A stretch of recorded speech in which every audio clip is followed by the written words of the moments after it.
Bueno, hola de nuevo, bienvenidos y bienvenidas a la segunda parte de esta clase de práctica 1 de Introducción a tipos abstractos de datos de Algo 2. Bueno, recién vimos un repaso de recursión y quizás algo que habría que responder primero es ¿para qué vamos a usar funciones recursivas?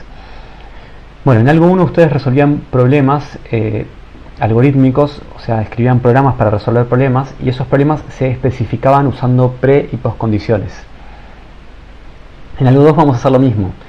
La diferencia es que en Algo 1 los problemas con los que trabajábamos eran problemas que tenían que ver en general con arreglos y números, y en Algo 2 vamos a trabajar con problemas más complejos. Por ejemplo, quizás vamos a querer modelar el tránsito en una ciudad, o por ejemplo las transacciones entre cuentas en un banco o cosas así.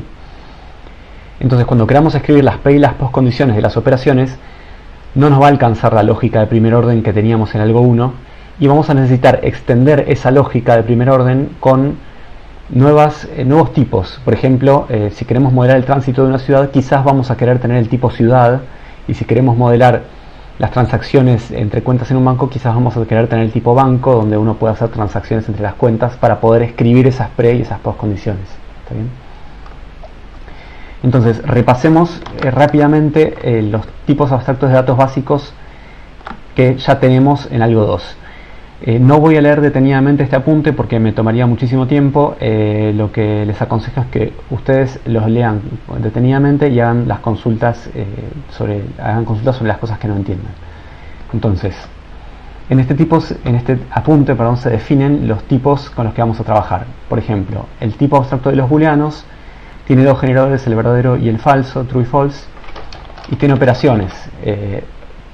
Uno puede hacer un if con booleanos. Acá está el tipo del if, que recibe un booleano y dos cosas de tipo alfa, que son la que va en la rama den y la que va en el tipo en la rama else, y devuelve algo de tipo alfa. Acá alfa puede ser cualquier tipo. Bien, entonces el if then else es una operación de booleanos. Después tenemos la negación lógica, la disyunción o lógico o el or, la conjunción o el ilógico o el and, la implicación. Tenemos las versiones con luego, que son las versiones de cortocircuito que usan lógica trivaluada, como la que ya conocen de Algo 1. Tenemos la función beta, que da un booleano, si el booleano es true nos devuelve 1 y si no 0. La función beta se axiomatiza así, ¿no? Si x es true da 1 y si no 0. Esa función nos va a poder servir para escribir algunas funciones a veces más cómodamente. Después tenemos el tipo de los naturales, que tiene como generadores el 0 y el sucesor. O sea, por ejemplo, el sucesor del sucesor de 0 es el 3. Como observadores podemos mirar si un número es 0 o no, y si un número no es 0 podemos mirar su predecesor, que sería el número ese número menos 1.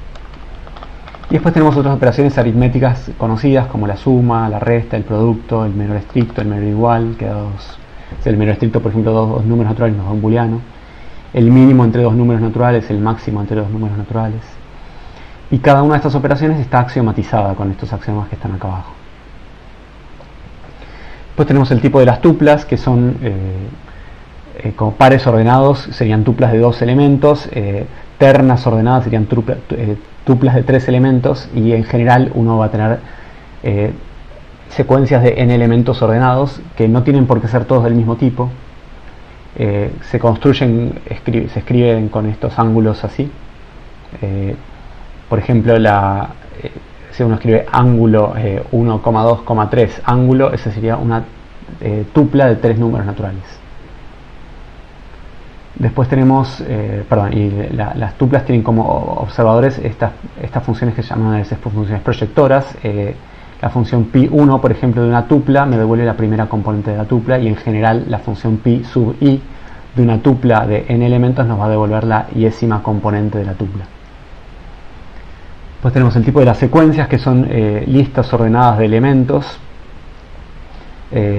Sus generadores son la secuencia vacía, que se escribe también así, y el puntito, por ejemplo, 1 puntito 2 puntito vacío sería la lista que tiene al 1 y al 2 en ese orden. Dada una secuencia uno puede mirar si es vacía o no. Si es vacía nos da true y si no nos da false. Prim es la operación que dada una secuencia que no está vacía me devuelve el primer elemento, que llamamos la cabeza de la lista. y fin es la secuencia que nos da la cola de la lista, o sea, todo lo que queda después del primer elemento. Bueno, y tenemos otras operaciones como este circulito que agrega un elemento al final de la lista, la operación esta ampersand que concatena dos secuencias, el último de una secuencia no vacía que nos da justamente el último elemento, el comienzo de una secuencia no vacía que nos da la secuencia de todos los elementos excepto el último, longitud de una secuencia nos da un número natural que dice cuántos elementos tiene, esta es una operación que dado un elemento y una secuencia nos dice si el elemento está o no está en la secuencia, y bueno, de vuelta están acá los axiomas que les recomiendo que lean con detenimiento. Después tenemos el conjunto, que el conjunto se construye o bien como el conjunto vacío, que es un conjunto que no tiene ningún elemento, o agregar un elemento a un conjunto. Un conjunto es parecido a una secuencia, pero en un conjunto no importa el orden de los elementos. Por ejemplo, el conjunto 1, 2, 3 es el mismo que el conjunto 3, 2, 1. En cambio, en una secuencia no pasa eso. Y además en un conjunto no importa la multiplicidad de los elementos. Por ejemplo, si yo agrego el 1 y después agrego el 1 y después agrego el 1, ese conjunto es el mismo que el conjunto que resulta de agregar una sola vez el 1. ¿Por qué pasa eso? Bueno, porque el único observador que tiene el conjunto es el observador pertenece, que dado un elemento y un conjunto nos dice si el elemento pertenece o no pertenece al conjunto. Entonces vamos a tener que dos conjuntos son observacionalmente iguales si solo si para cualquier elemento que me imagine, ese elemento pertenece a un conjunto si solo si pertenece al otro. ¿Está bien? O sea, el conjunto A va a ser observacionalmente igual al conjunto B si solo si un elemento está en A, si solo si ese elemento está en B. ¿Está bien? Después tenemos otras operaciones sobre conjuntos. Por ejemplo, podemos ver si un conjunto está o no vacío. Podemos mirar el cardinal de un conjunto que nos da un número natural. Podemos a un conjunto sacarle un elemento. Podemos considerar la unión y la intersección de dos conjuntos. Podemos ver si un conjunto está incluido en otro. Podemos calcular la diferencia de dos conjuntos. Y están estas dos operaciones bastante peculiares que se llaman dame 1 y si 1. A ver si puedo escribir por acá. Por ejemplo, dame 1 del conjunto 1, 2, 3. La operación dame 1 de un conjunto de alfa, siempre que el conjunto no sea vacío, me da un elemento de tipo alfa. Por ejemplo, dame 1 del conjunto 1, 2, 3 va a ser un número natural. ¿Qué número natural va a ser? Bueno, la operación dame 1 de un conjunto está axiomatizada de una manera un poco rara, y este axioma esta va a ser la única operación en toda la materia que va a estar axiomatizada de esta manera rara. Dame 1 de un conjunto no nos dice exactamente cuál es el elemento que nos devuelve ese conjunto. Lo que nos dice es que dame 1 de un conjunto pertenece a ese conjunto. Entonces, por ejemplo, dame 1 de 1, 2, 3 nos va a dar o bien el número 1, o bien el número 2, o bien el número 3, pero no sabemos cuál en este momento. ¿Eso significa que dame 1 nos devuelve un número aleatorio del conjunto? Bueno, no significa eso. Dame 1 de un conjunto no da un número al azar, no es como tirar un dado. Dame 1 de un conjunto es una función, o sea que no es al azar, sino que siempre devuelve el mismo elemento si yo le doy el mismo conjunto. O sea, dame 1 de 1, 2, 3 siempre nos va a dar el mismo número, y va a ser el mismo número que si yo hago dame 1 de 3, 2, 1, porque 1, 2, 3 y 3, 2, 1 son el mismo conjunto desde el punto de vista de la igualdad observacional. Pero lo que sí va a pasar es que nosotros todavía no sabemos cuál es el número que nos devuelve dame 1. ¿Para qué sirve esto? Bueno, sirve para dar una especificación que no sobreespecifique. Si yo en este momento de la especificación dijera que dame 1 de 1, 2, 3 nos da, por ejemplo, el elemento más chico del conjunto, que sería el 1, eso sería sobreespecificar. O si yo dijera que dame 1 nos da el elemento más grande del conjunto, que sería el 3 en este caso, eso también sería sobreespecificar, porque yo estaría diciendo cómo se va a comportar esa operación y estoy restringiendo las posibles implementaciones de la especificación que yo quiero dar. Entonces, la operación dame 1 la vamos a usar justamente para cuando queramos dar especificaciones, pero sin sobreespecificar, o para dejar comportamientos que al momento de especificar todavía no estén definidos, y que uno en el momento del diseño o de la implementación los pueda llegar a definir. Entonces ese va a ser la intención o el uso que le vamos a dar a dame 1. Bueno, y si uno de un conjunto si ustedes miran el axioma, se define exactamente como dame 1, perdón, como el conjunto sacándole el elemento dame 1 de C. Bueno, en este caso, el conjunto C es este conjunto 1, 2, 3. Entonces, la operación sin 1 de vuelta saca un elemento del conjunto. ¿Qué elemento saca? Bueno, todavía no sabemos cuál, todavía no estamos diciendo cuál es. Eso es a propósito para poder subespecificar el comportamiento de alguna componente del sistema para que, de vuelta, en el momento del diseño o de la programación, uno pueda definir cómo va a ser ese comportamiento. Y de nuevo, sin 1 no es que saca un elemento al azar del conjunto, no es un comportamiento aleatorio, es un comportamiento completamente determinístico, porque sin 1 es una función, pero lo que no estamos diciendo todavía es cuál es el comportamiento que tiene. Bueno, pasemos al tipo multiconjunto. Multiconjunto es muy parecido a un conjunto, con la diferencia de que en un multiconjunto interesa la multiplicidad. Por ejemplo, el conjunto 1, 2, 3 y el conjunto 1, 2, 3, 3, 2, 1 son el mismo conjunto, o sea, 1, 2, 3 y 1, 2, 3, 3, 2, 1 son conjuntos observacionalmente iguales.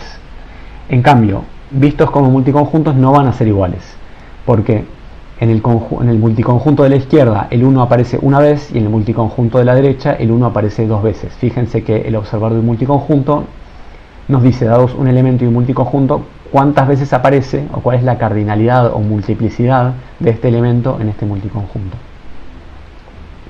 Bueno, y el resto de las operaciones se parecen mucho a los conjuntos, con la diferencia siempre de que la multiplicidad nos interesa. De vuelta, los axiomas y las operaciones léanlas ustedes con detenimiento.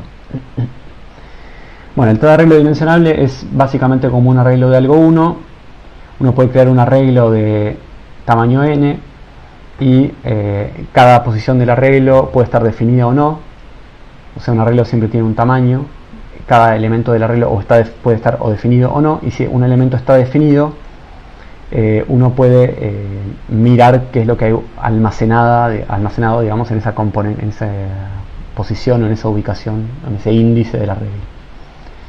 Los constructores son crear un arreglo vacío, o sea, perdón, de un tamaño fijo y finito, pero que sus elementos todavía no están definidos, y después uno puede ir definiendo de a uno por vez que hay en cada posición, y también puede pisar el contenido.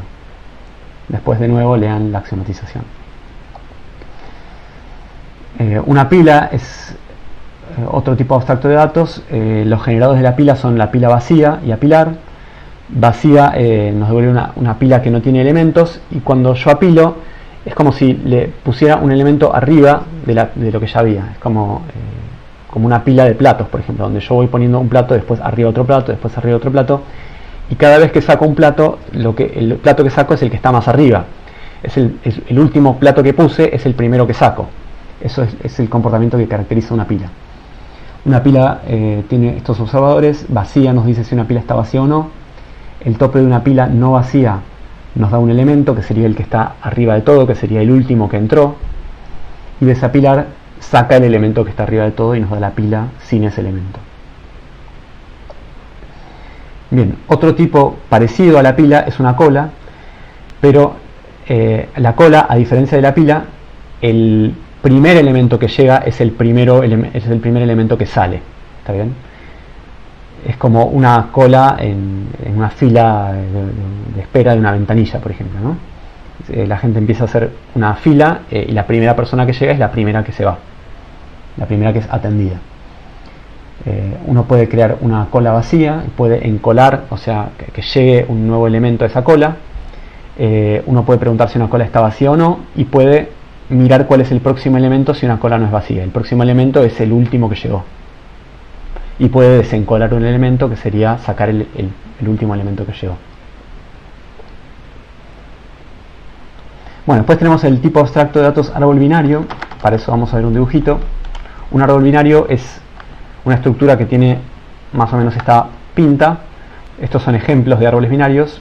Este árbol binario y este árbol binario son el mismo árbol binario dibujado de manera un poco diferente, pero son el mismo en el fondo. Es un árbol binario que cada uno de estos elementos que tiene el árbol binario se van a llamar nodos. Este árbol binario, en cada nodo tiene un número natural. El nodo que está arriba de todo se llama la raíz del árbol. y este nodo que está en la raíz, el que está decorado con el número 1, tiene dos hijos. El hijo izquierdo es este árbol y el hijo derecho es este árbol. Fíjense que en este árbol cada nodo tiene dos hijos porque esto es un árbol binario. Uno podría considerar, por ejemplo, otros árboles como los árboles ternarios, que cada nodo tiene 3 hijos, o los árboles enearios, que en cada nodo tiene n hijos. ¿Está bien?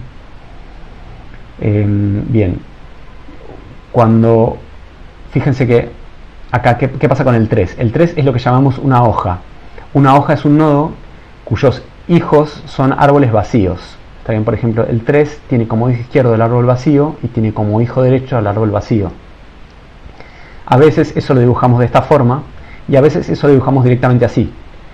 A veces decimos que el 3 tiene dos hijos que son en ambos casos el árbol vacío, o a veces directamente no escribimos los hijos. ¿Está bien?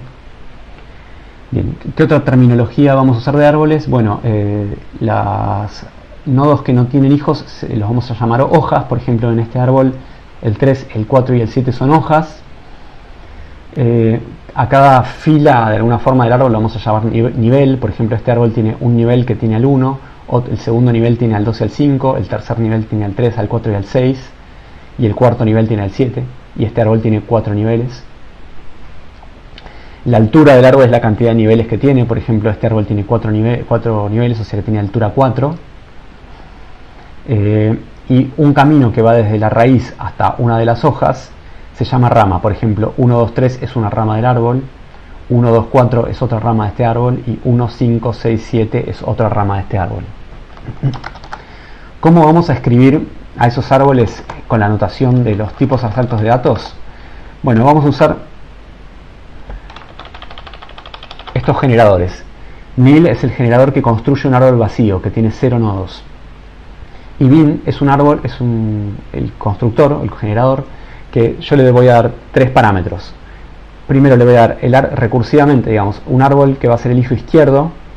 Después le voy a dar un elemento de tipo alfa que va a ser el elemento que esté en la raíz del árbol. Y después le voy a dar otro árbol binario que va a ser el hijo derecho. Fíjense que acá un árbol binario de alfa, en cada nodo va a tener elementos de tipo alfa. Por ejemplo, un árbol binario de NAT, en cada nodo va a tener un número natural. Un árbol binario de bool, en cada nodo va a tener un booleano.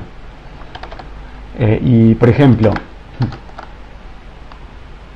el árbol que teníamos acá, este árbol que teníamos acá, es un árbol que se construye así, se construye como bin. A ver, perdonen.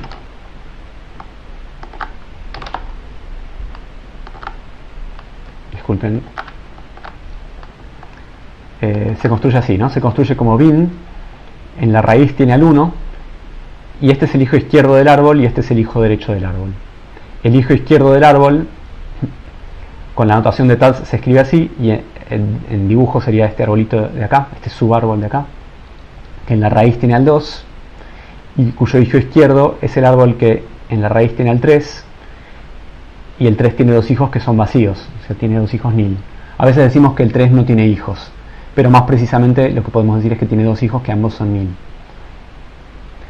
El hijo derecho de este árbol es este árbol bin nil 4 nil, que sería este árbol de acá, perdón.